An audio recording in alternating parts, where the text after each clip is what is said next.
Good morning and welcome.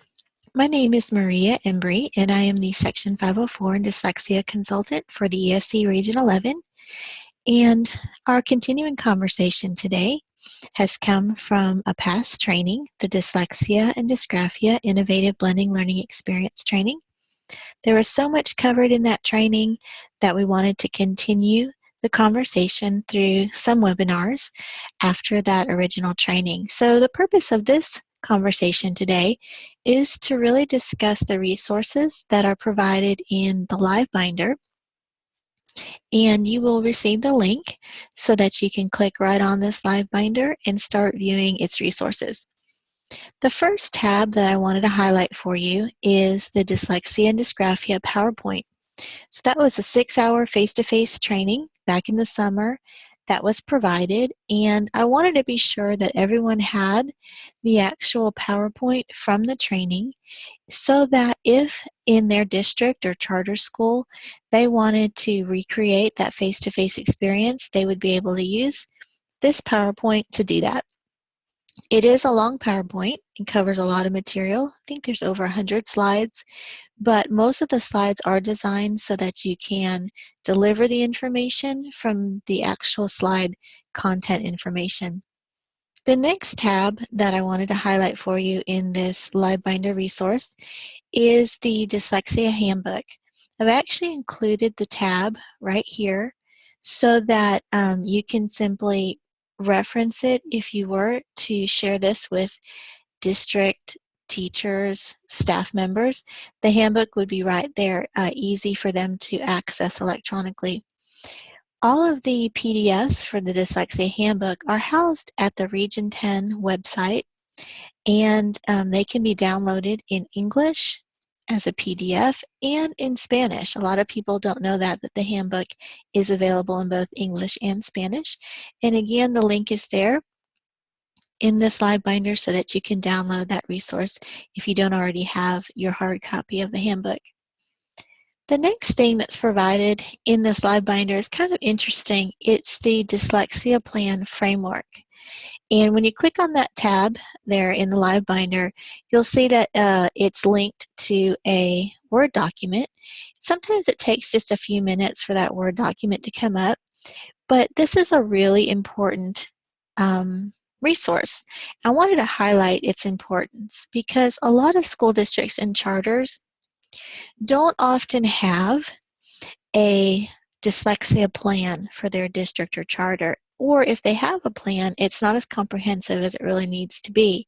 So we're going to take just a quick moment to look at this handout, if you will, and notice that this can be used if you have a professional learning community or even just a committee that's purpose is to improve the dyslexia plan in your district or charter.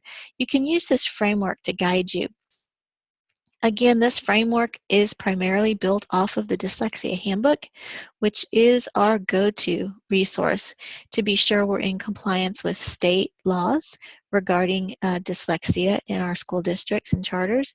And if you follow this framework, you'll notice it really begins with the definition of dyslexia, identifying your school district or charter's view of what are the primary characteristics of dyslexia, as well as the associated cognitive processes, common risk factors, has a section there to highlight state and federal laws regarding the obligations of school districts and charters. And this is important, procedures for assessment. Every school district and charter really needs to have in their plan, what is the procedure when we're notified or when we're made aware that a student may have dyslexia, either from a parent or a teacher? How do we go through the process of assessing that child? On the second page of the handout, this again is just a framework or a planning document. It talks about the data gathering possible sources. Again, this comes directly from the Dyslexia Handbook. You can just open up that handbook and fill in what your district or charter wants to have as the data gathering pieces. Then there's a section to highlight formal assessment, other areas of assessment, and procedures for identification. Also, there's a section for reviewing and interpreting the data and assessment. And finally, there's a section for questions to consider when identifying characteristics of dyslexia. I think that having this framework to guide conversations with those of you in districts and charters who are wanting to improve or complete your dyslexia plan, this document can be very, very helpful. Again, I'd highly recommend using this with a team of people who are coming together to improve your dyslexia plan, or if you have a PLC group that is working on helping students, all students that have special needs, this can be a very helpful tool. What we're going to do now is we're going to go back to our LiveBinder and click on our next tab. This is the Dyslexia Plan template. What this document is a very comprehensive document that many school districts and charters have adopted or used as their template for their dyslexia plan. They've literally taken this Word document that is editable, and they've changed it. So they changed it from Somewhere ISD, and they've literally typed in their name of their district or charter. And all of this can be edited as needed, but what you'll find as you go through here is all the hard work has really been done for you. This is a guidance document that highlights exactly what a dyslexia plan for school district and charter should have. And as you notice, it has a table of contents.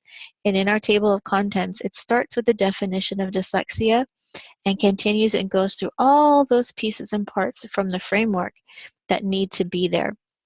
The items in black are required. There needs to be a plan of how you're going to handle all of these issues regarding to your students with dyslexia. You'll notice that there are some things highlighted in red though. Those are what we would call optional or just items to consider for your district or charter. And as you'll find as you go through this, all the hard work has been done for you. All the data has been inputted from the Dyslexia Handbook into this dyslexia plan.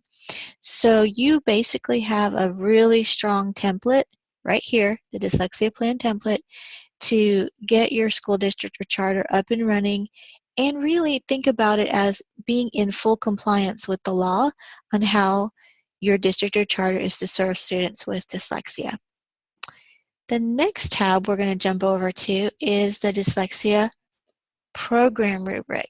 And this is a very important document, and I'll tell you where this came from. I get lots of phone calls and lots of questions of school districts and charters saying, Maria, we want to know what's the best program to use to serve our students with dyslexia. And that really does put me in a tough spot because as a service center employee, I'm not really allowed to endorse any one particular dyslexia program. There are so many out there that are research-based and highly effective in meeting students' needs. So it really wouldn't be fair for me to pick just one to highlight or endorse.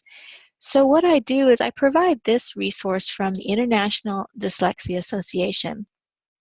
They put out a, if you will, comparison, kind of a apples to apples comparison of many of the most popular dyslexia programs that are out there. And they really had to create this matrix because it allows us to see the strengths of different programs. It allows us to see which audience the programs are best utilized for and compares them all in one document. So we're going to take just a quick look at this to see kind of some of the products that are highlighted. What I think is important to note, though, is the IDA, the International Dyslexia Association, they only picked products that they had enough research to back their viability. They didn't just pick random programs. They picked ones that were researched and evidence-based. And this is how they created this matrix of multisensory structured language programs. And what I like about it is that they have a rationale at the beginning of this matrix explaining how each of the programs were selected for this document. And they talk a lot about how in this document the programs how they are most effective for students, like what audience is the best for these particular programs. Here, I wanted to show you down here, there's actually a way that you use this document. There's a code in this matrix, and whenever you see under type of program the letter P, that means it's a prevention program. R is it's an intervention remediation program. G, it's general instruction. And then they list codes for type of delivery. I is for individual. G, small group. C, classroom. And then really it goes on to use this coding system very effectively so that you can compare the programs side by side. Some of the programs require certain professional development in order for them to be implemented effectively. So there you'll see highlighted in the coding system if a certification is required, if just introductory level of training is needed, advanced or follow-up, and then also the levels that the trainers need to have.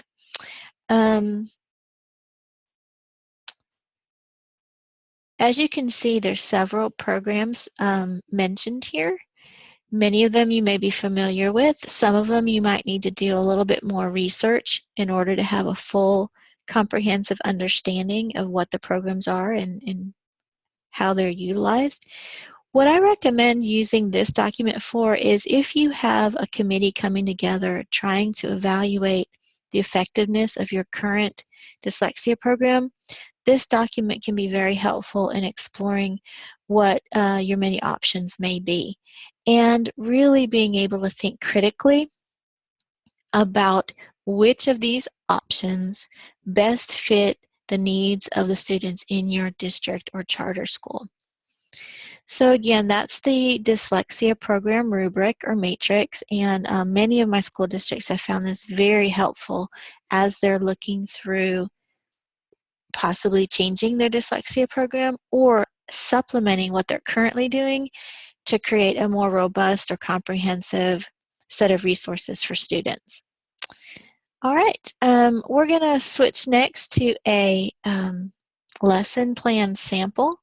And the reason I included this in the face-to-face training and now additionally here in this LiveBinder is because I had a lot of requests from dyslexia therapists and dyslexia consultants who said, show me a lesson plan because I want to make sure the lesson plans that I'm creating for my students on a day-to-day basis has everything in it that's needed. And I wanted to show this one that comes from really the Orton-Gillingham approach as a kind of template to show what a day in the life of a dyslexia therapist might be and how they would work with students, and specifically how they plan a lesson for the students. And you'll notice in each of those lessons there's a review component with some drills. Now we know the drills are very important for helping students with dyslexia. So that shows here in the lesson plan an intentional plan for doing a review of drills at the beginning of the lesson. And then it includes some writing and spelling dictation because we know reading and writing going hand in hand is a very important consideration. So you'll see that that piece is included. And then in the third part of this lesson plan, you're going to see the introduction of new information.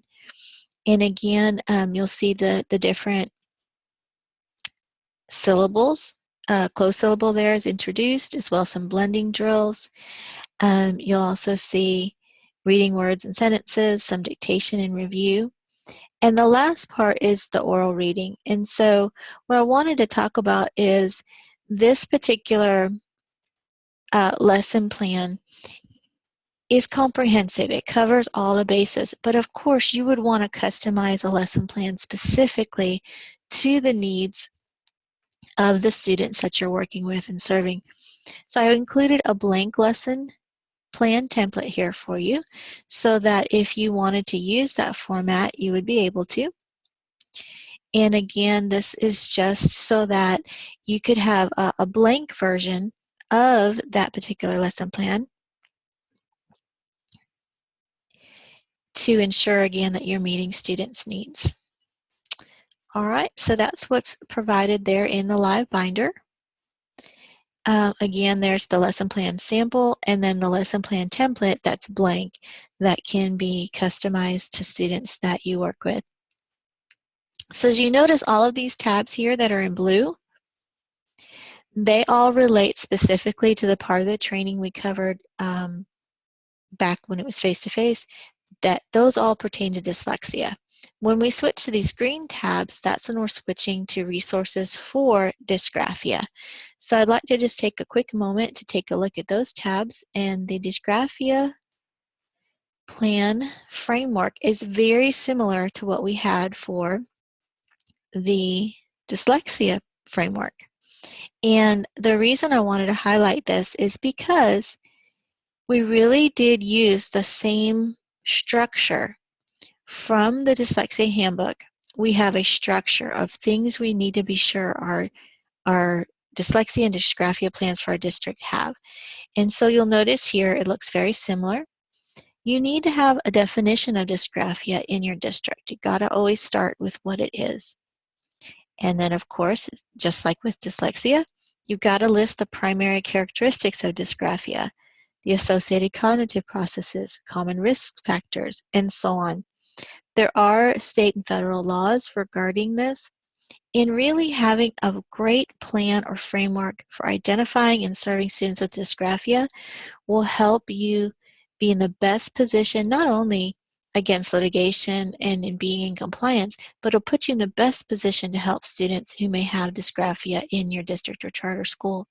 So I highly encourage you to use that dysgraphia plan framework to guide your discussions. You might have in your district or charter opportunity for PLC or for a committee to come together to frame what your district's going to do to serve students with dysgraphia. We'll use this framework, think through each of those pieces and parts, and you'll be well on your way for having a solid plan for your students with dysgraphia, for serving your students with dysgraphia.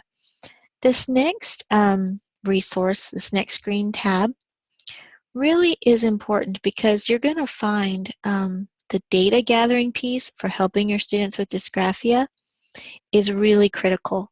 Here are some sample questions to ask during the data gathering process. And you're going to find that these first questions are related to legibility. Once you've answered all of these questions about the student, there's several of them here, especially regarding legibility, you're going to have a very good picture of what's happening with that student when it comes to writing. Next, these questions really need to be answered during the data gathering part when you're gearing up to assess a child for dysgraphia. And these questions are related to orthographic processing. So make sure you look through these questions and try to answer just as many of them as you possibly can regarding that student and how they are writing or not writing. So again, those dysgraphia sample questions are a critical piece in the assessment process or the evaluation process of a student with dysgraphia. The next or last green tab in the section here that's specifically for dysgraphia is outlining a specific dysgraphia assessment sample process. And it's noted here right at the beginning of this document that once assessment for dysgraphia is recommended, the procedures for Section 504 must be followed. So that's just a quick reminder to us that we don't go off and do this assessment for dysgraphia on our own. We follow the Section 504 procedures very carefully. And again, here is a guide for how we start to gather data for this Section 504 committee decision. We look at school records and look at those areas there. We collect samples of the student's written work. And there are some possible samples you could collect. Of course, obtain information from the students, parents, and teachers about their handwriting. Here are the areas to think about. With legibility, we're looking for letter formation, size and proportion, spacing, slant, alignment, line quality, and repetitive figures. And of course, there's additional information that can be obtained about a student's handwriting. We want to look at the automaticity or the rate that they write, what their keyboarding skills are like, and of course, how is their orthographic processing? Do they forget how letters look? Do they confuse letters? They misread little words, reverse letters when spelling. Additionally, do they transpose letters when reading or writing? Do they have trouble with basic sight words? Have difficulty copying from a book or a chalkboard to paper? Do they read at a slow rate? And their spelling, looking at that is really, really important. Do they spell the same word in different ways? Do they spell words the way they sound rather than the way they look? And really, you know, all of that data gathering is so important to get a full comprehensive picture of where the student's at. Here's a few things you can filter out when analyzing the student. So dysgraphia is not due to damage to the motor systems of the brain, so you want to be sure you filter out any possible damage they have to their motor systems in the brain. And also you want to filter out other developmental difficulties that can conflict with fine motor skills, and there's some options there to filter out. You also want to make sure it's not due to other conditions such as fetal alcohol syndrome, cerebral palsy, significant prematurity, meningitis, etc. And then also not due to generalized fine motor deficit or coordination difficulties. Or the big one, make sure you filter out that it's not from a lack of appropriate instruction. You have to really find out what instruction they've had in handwriting. And it can't be said too much that for most of our school districts and charters, handwriting instruction has really taken a backseat. If it's done at all, it's done in a very limited way. So you really have to make sure that the students have received adequate, appropriate, effective, explicit handwriting instruction, and then you will know, can rule out that, okay, it's definitely not that. They've had the instruction in handwriting and they're still just not able to do it. So many school districts and charters have found this particular dysgraphia assessment sample process very helpful as a guide. Sometimes they modify it for their specific district need. Sometimes they use it just as it is. It is very comprehensive, and they use it in conjunction again with their Section 504 rules and procedures. But the whole point of this LiveBinder is really to put tools in your hand, in your district or in your charter, so that you can feel like you have a way to recreate a very comprehensive, powerful dyslexia plan for your district, as well as a dysgraphia plan for your district.